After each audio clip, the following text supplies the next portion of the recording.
Je voudrais vous donner mon ressenti ce soir sur deux sujets d'actualité, là. Le 49.3 et la guerre en Ukraine.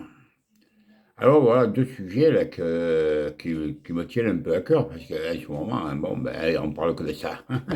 Et là, ce soir, je viens de regarder encore que le 49.3, la motion de censure n'est pas passée. Bon. Mais vous vous rendez compte un peu de quel point on est tombé bas dans ce pays, mais ça paraît complètement dingue. Bon. C'est-à-dire qu'en fait, on se retrouve avec un système qui n'a plus rien de démocratique. Il y a plus, c'est plus une république, c'est plus rien. C'est une république bananière. C'est-à-dire qu'en fait, quand il y a presque 70% des Français qui sont contre une retraite, et qu'on trouve tout ce cirque-là, parce que là, c'est Pender, hein, l'Assemblée nationale, hein, tout ce cirque autour d'un sujet qu'on devrait au moins avoir la pudeur, je sais pas moi, un petit peu de respect pour le peuple de France. Hein. Dire, bon, c'est un sujet important, beaucoup de gens ne sont pas d'accord, on va faire voter. Voilà. Hein. On ne vote plus dans ce pays, on ne vote plus. C'est un empire. L'autre, il se conduit comme un roi. C'est Macron premier. Hein, René Français, il n'a plus qu'à aller à Reims se faire sur sa roi, comme ça, on est tranquille. Il n'y a plus besoin de parlement, tout ça, il aura sa cour, il aura ses sujets, nous, on sera les gueux. Hein. Mais c'est fini, il n'y a, y a plus de république, il n'y a plus de démocratie, il n'y a plus rien dans ce pays. Hein. Comment on peut en arriver à dire, alors voilà comment il s'en sort, Macron. Le 49.3, il est dans la Constitution, donc si j'utilise le 49.3, c'est constitutionnel, c'est légal, c'est démocratique. Hein. Ah, allez, alors ça fait, je sais pas de combien de temps que je vois, au moins 10 fois ils ont passé avec le 49.3, et vous appelez ça démocratique, oui, ça fait dans aucun pays. Même dans les pays de dictature, je crois que ça ne se fait pas, ça. C'est incroyable d'avoir une chose pareille. Mais comment on a pu tomber bas comme ça? Tout ça, c'est venu progressivement. Alors, à mesure qu'il y avait des présidents qui se présentaient, au départ, c'était René Coty, c'était à titre, comment je pourrais dire, honorifique, qu'il était président de la République. Et puis, petit à petit, après l'échange de Gaulle, là, petit à petit, qu'il a commencé à se prendre un peu des pouvoirs, et petit à petit, il y a eu de plus en plus de pouvoir, de plus en plus de pouvoir, de plus en plus de pouvoir, mais quand que c'était l'Empire, c'est une dynastie, c'est une royauté, c'est une dictature, finalement. Voilà, voilà où on est arrivé. Hein. Alors, qu'ils peuvent dire tout ce qu'ils veulent à l'Assemblée nationale, les pour, les contre, les machins, les patins couffins et tout ça, il y a beaucoup de responsabilités là-dedans. Hein.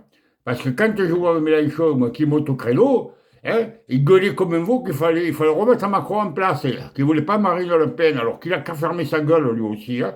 Parce que lui aussi, il est responsable de tout ce qui arrive. Voilà, hein. Bon. Hein. C'est ça que j'ai l'entraîné dans la gorge. Parce que moi, j'ai voté plusieurs fois pour lui, et là, il nous a complètement tué, ce type-là. Là, hein. Bon.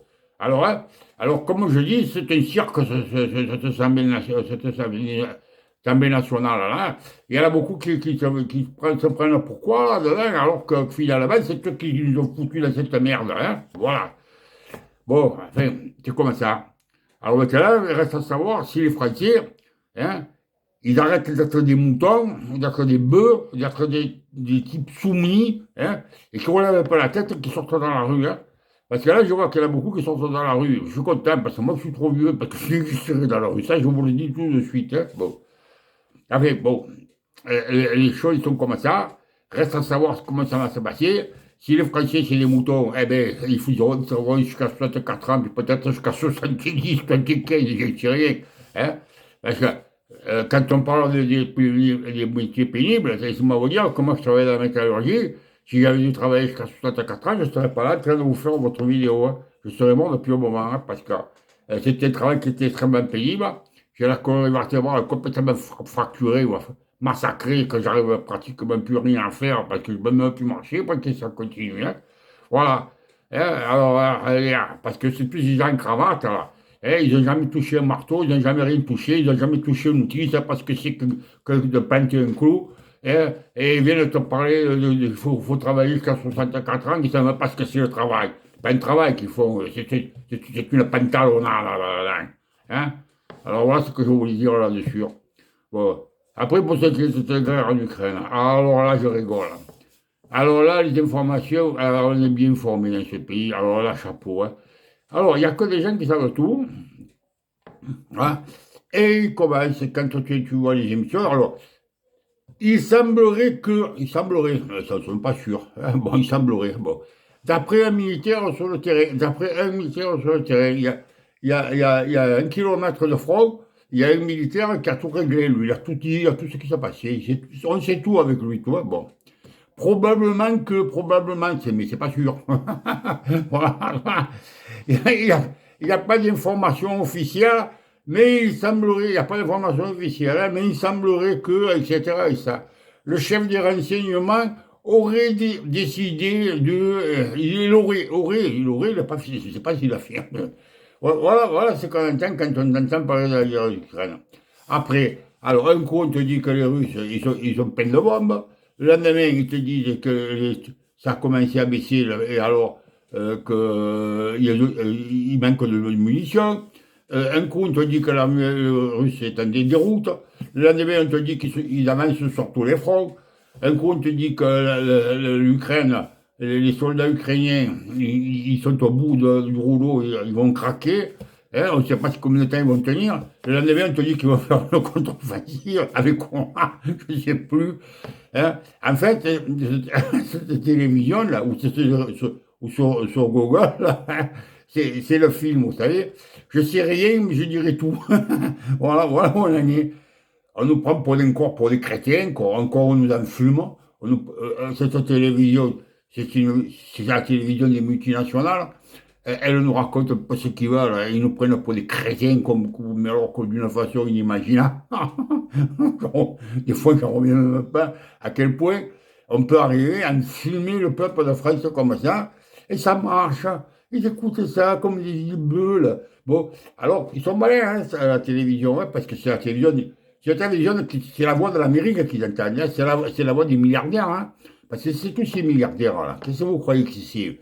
Tous ces gens qui dirigent la planète, parce que c'est eux qui dirigent les banques centrales, tous ces pognons, ces gens pleins d'Afrique, tout ça. Pour eux, il n'y a pas de patrie. Eux, leur drapeau, c'est le dollar. Et quand ils font la prière, le matin, ils disent au nom du pèse, du fric et du saint profit. Voilà leur devise, ces gens-là. Et vous êtes dans la merde pour eux. On est dans la merde pour eux. Voilà ce qu'on est, pour tous ces gens. Hein. Alors, réfléchissez un peu, hein, réveillez-vous. Hein. Comme disait l'auteur de Jéhovah, réveillez-vous. Ouais. Maintenant que vous le dites à vous, réveillez-vous, parce que si vous ne réveillez pas, ils vont vous emmener dans une drôle d'impasse, ces gens-là. Hein. Bon, je suis sur la fin, moi. Moi, je ne risque plus grand-chose. Hein. Mais réveillez-vous, mes pauvres. Hein. Et puis alors, en plus, alors là, alors en plus, écoutez bien ce que je vais vous dire là, parce que là, ça c'est important ce que je vais vous dire. Parce que moi, tout chrétien que je suis, parce que je suis qu'un retraité de la métallurgie, moi, je ne suis pas un grand savant comme eux qui savent tout, ils savent tout, bon, voilà, nous on ne sait rien, eux ils savent tout. Bon. Mais je vais vous raconter une petite anecdote. Ma grand-mère, moi, avant la dernière guerre mondiale, elle était riche. Mon grand-père, quand il est mort, il était mort juste avant la fin de la dernière guerre mondiale. Il a dit à mon père, ta mère, on te casse pas la tête, hein, il a suffisamment d'argent pour aller loin, loin, loin. Pouf, et elle mourra, il en restera encore. Bon. Hein, il y a eu la guerre, et après la guerre, ma grand-mère était riche avant la guerre, après la guerre, elle était pauvre. Avec les sous qu'on avait avant, après la guerre, ça représentait 2 mois de salaire. C'est-à-dire que ma grand-mère, avant la guerre, elle était riche, après la guerre, elle était pauvre. Alors, tous vos petits bourgeois, là, qui croient que c'est arrivé, là, qu'ils n'ont pas des sous de côté, qu'ils n'ont pas d'argent placé, qu'ils ont encore une situation, qu'ils travaillent, tout ça. Attention, du jour au lendemain, votre fric ne vaut plus en rond. Parce qu'avec ces gens-là, là, ils sont capables de tout. Hein. Parce que regardez un peu la banque en Amérique, la Silicon Valley. Hein. Il y a une actrice qui disait qu'elle avait perdu 25 millions de dollars dans cette affaire. Hein. Et bien, vous risquez de tout perdre, vous aussi. Il n'y a rien de sûr dans ce système, dans ce régime, avec tous ces armes, ces aigres fins qui nous rongent, là, qui bouffent le pays. Là, hein. Parce que moi, je vais vous dire, il n'y a pas de temps de ça. Il y a encore, disons, juste un peu avant le Covid, bon, quand j'allais faire mes courses, moi, hein, Eh ben, j'en avais pour 80, 90, 100 euros. Bon, voilà. Et pour toujours la même somme maintenant.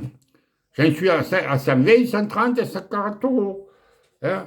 Et plus les salles, c'est que je mettais 30 euros, maintenant j'en mets 50 pour faire les mêmes trajets. Alors, hein, attention, vous croyez beaucoup de gens se croient encore à l'abri, continuez à voter et supporter toute cette bande de racailles qui nous gouverne, et vous allez voir un petit peu comment vous allez sortir entre tous. Parce que c'est pas croire que c'est arrivé, hein. Parce que là, mec, là, les lois, ça y va la manœuvre. Le 49.3, ils l'ont fait passer déjà une dizaine de fois la vite et vite. La police démocratique, vous rigolez, c'est une dictature. Tout ça, c'est parce que dans la Constitution, c'est légal. Automatiquement, c'est légal. Ah ouais, c'est légal. Voilà. Bon, alors, réfléchissez à ce que je vous dis. Hein. Prenez vos responsabilités, parce que je vais vous dire, on nous est en train de nous entraîner dans une sacrée merde. Et avec la guerre en Ukraine, et avec l'inflation, et avec les Américains qui veulent nous coloniser, qui nous ont colonisés déjà, mais qui veulent nous appauvrir. Ils veulent en faire une Europe pauvre, parce qu'ils savent que les pauvres ne se révoltent pas. Voilà, quand les gens ils sont ignorants, qui sont pauvres, ils ne se révoltent pas. Ils grouillent, ils gueulent, mais il faut, le chien il aboie, la caravane la passe, il passe sur ce principe. Voilà ce que je voulais vous dire. Voilà, je ne vais pas la faire plus longue. Bon, de toute façon, ça vous a décidé, c'est plus à moi. Pour moi, c'est fini. Hein.